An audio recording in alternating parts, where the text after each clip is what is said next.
The sound of fine lace tearing was the only music left in the ballroom. Selene didn't have a moment to breathe before the violent shredding of silk drowned out the distant orchestral hum, the sound bouncing off the high gilded ceilings of the Lunar Citadel.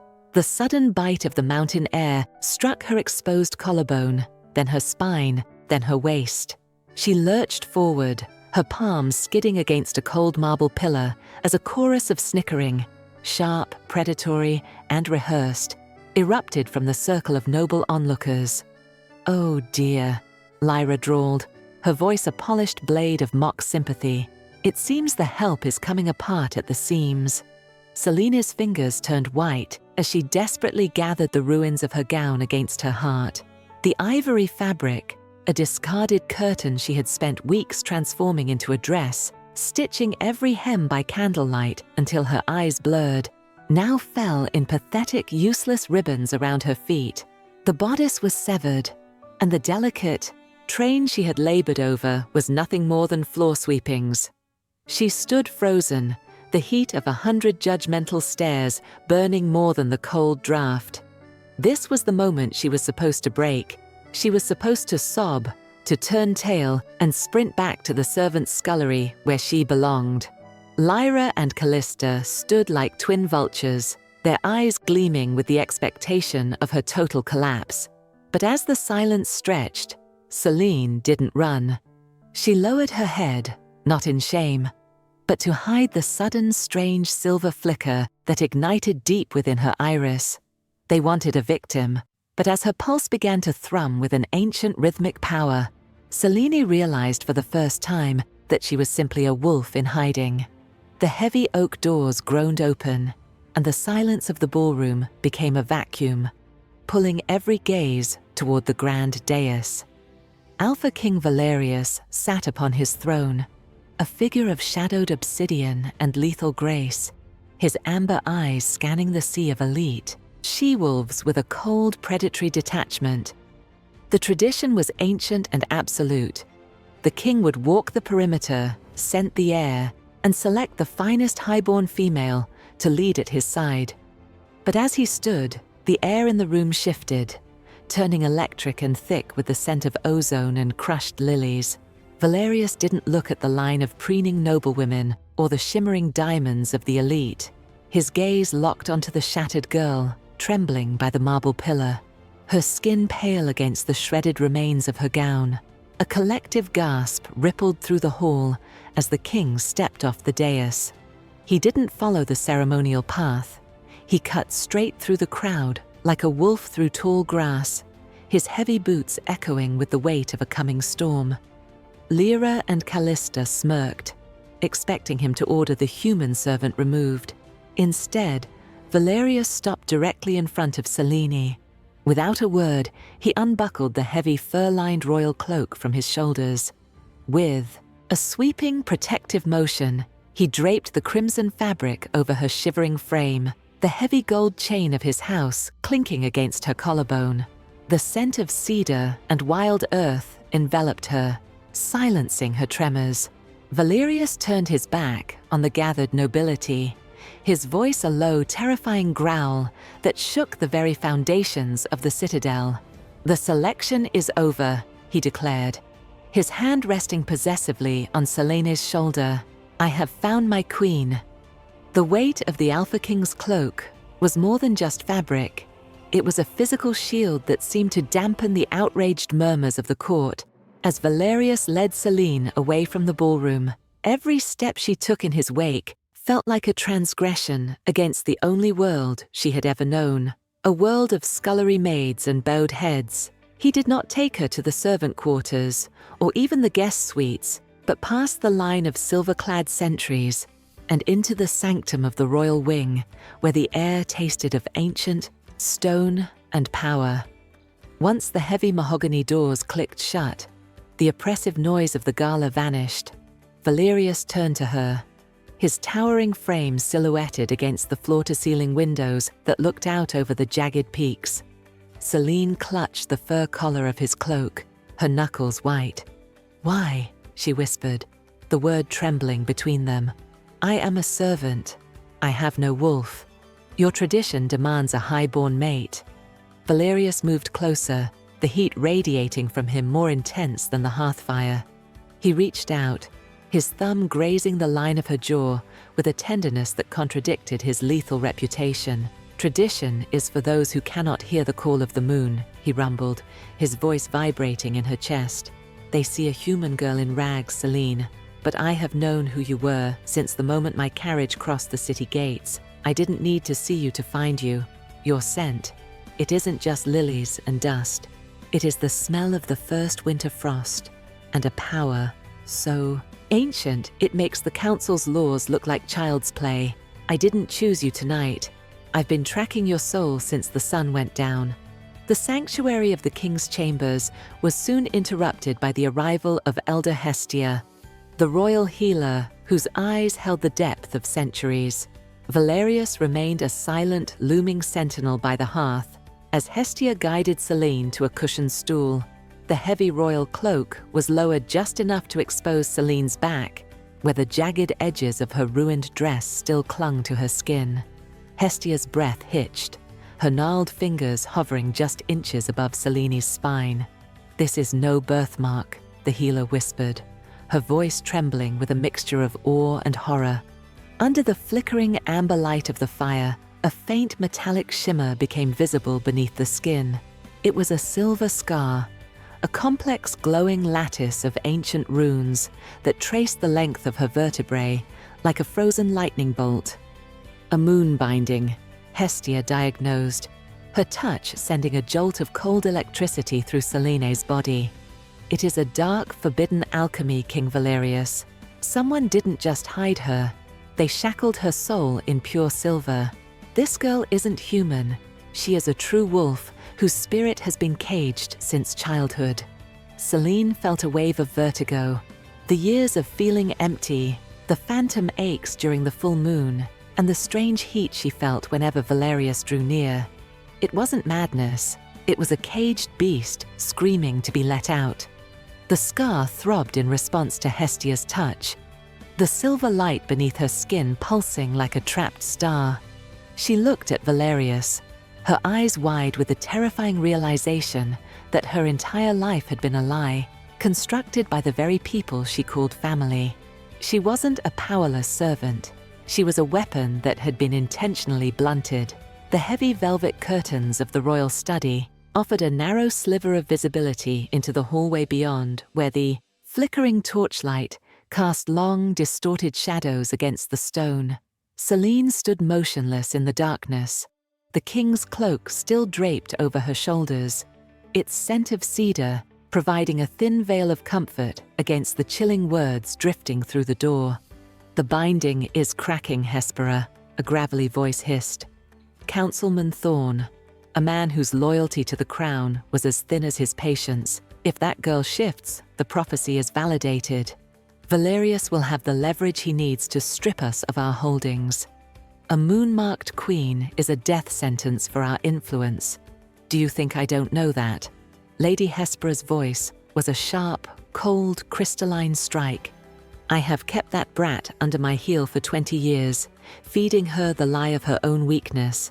I did not murder her father just to watch her ascend his throne because a king grew sentimental over a servant."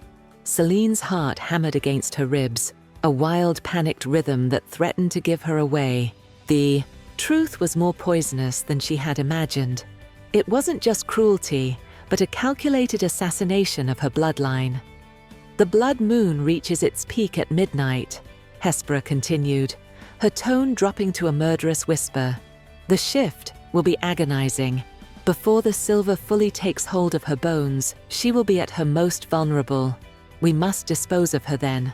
A tragic accident during the ritual, a human heart that simply couldn't withstand the pressure of the king's power.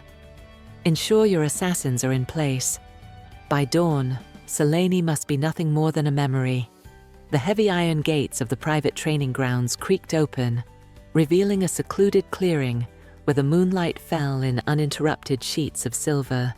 Valerius shed his formal tunic, his muscular frame scarred by a decade of border wars, and gestured for Selene to stand in the center of the sand pit. "The binding feeds on your fear, Selene. he said, his voice dropping to a gravelly resonance that seemed to vibrate in the soles of her feet. "It tells you that you are fragile, but your blood remembers the hunt, even if your mind does not."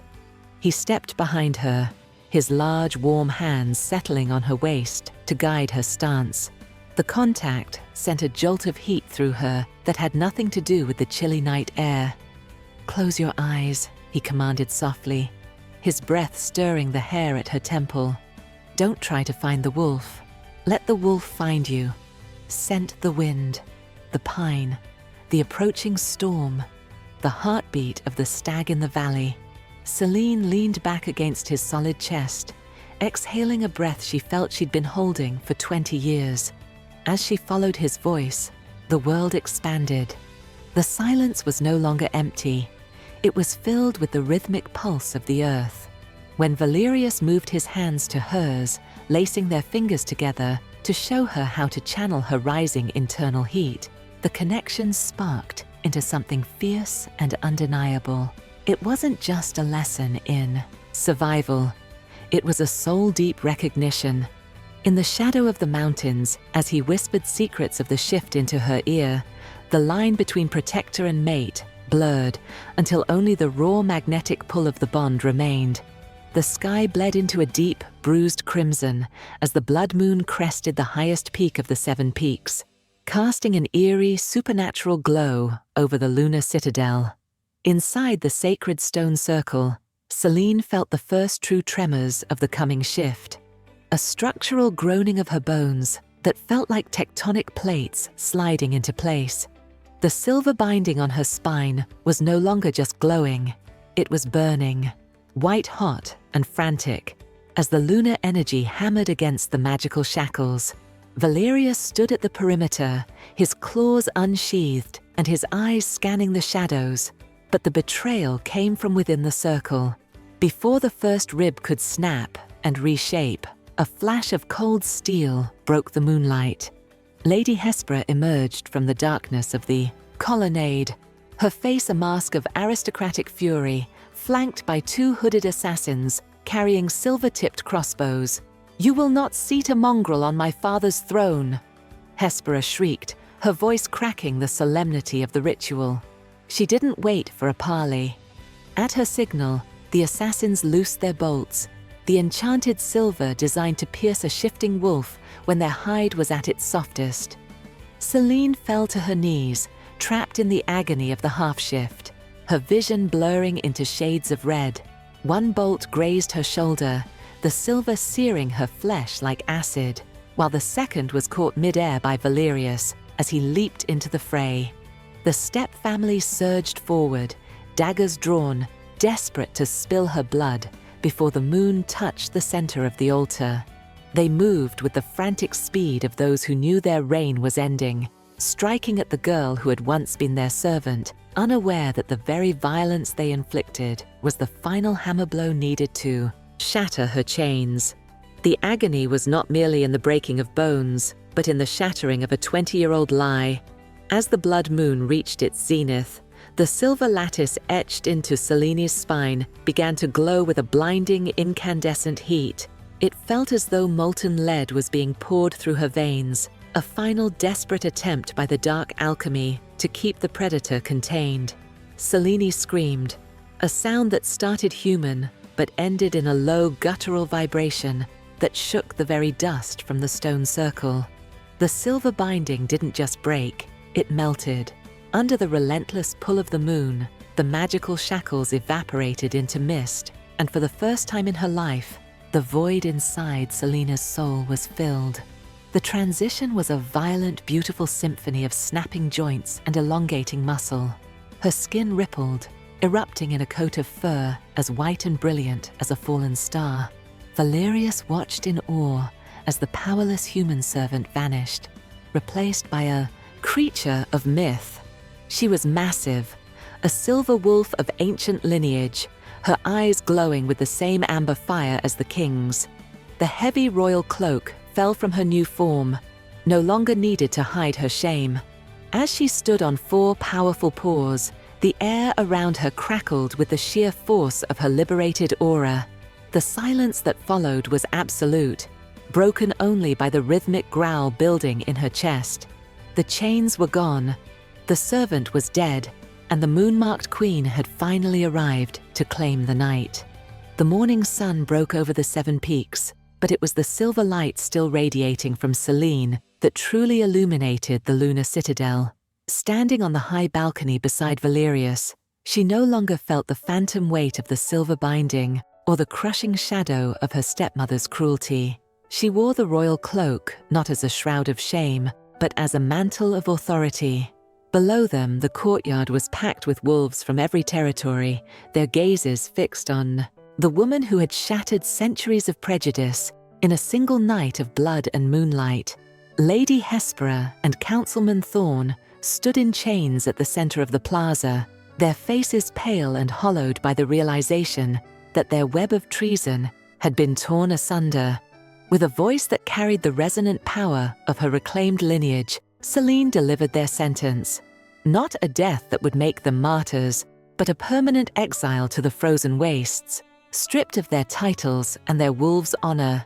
As the sentries marched the conspirators away, a heavy centuries-old tension seemed to lift from the valley.